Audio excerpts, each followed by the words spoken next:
दात येताना काय काळजी घ्यावी? सगळ्यांच्या जिव्हाळ्याचा प्रश्न. प्रत्येक आई आजी साधारणतः 6 महिन्याच्या आसपास तर आता त्याला दात येतील आणि मग आता काळजी काय घ्यावी या चिंतेत पडलेले असतात. खरं सांगायचं झालं तर दात येणं ही एक नैसर्गिक प्रक्रिया आहे. माणूसच नाही तर प्रत्येक सस्तन प्राण्याला दात येतात. माणसासारखेच 2-2 वेळा दात येतात. त्यामुळे दात येणं ही काही फार विचित्र आणि अवघड प्रक्रिया नाही आहे आणि त्याचा फार गवगवा करण्याची पण गरज नाही. दात येण्याच्या आधी हिरड्या शिवशोणं हे खूप मुलांमध्ये होतं. अशा वेळेला त्यांना चावायला वस्तू देणं, खाण्याचे पदार्थ देणं हे गरजेचं असतं. त्यामुळे त्यांची हिरड्यांची ती शिवशिव कमी होते.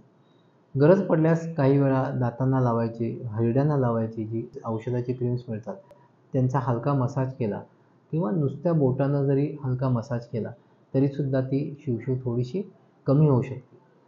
दात येताना गरज पडल्यास तुमच्या बालरोग तज्ज्ञांनी सांगितल्यास अशा बाळांना कॅल्शियम, व्हिटॅमिन डी या औषधांची मदत होती. कारण दात येणं ही कॅल्शियमची गरज वाढण्याची वेळ आहे.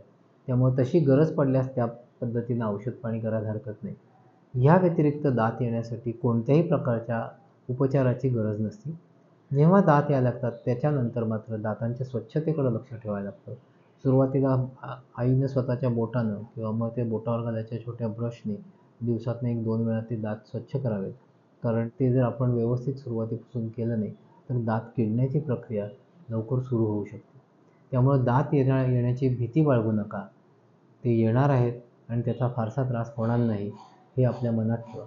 धन्यवाद.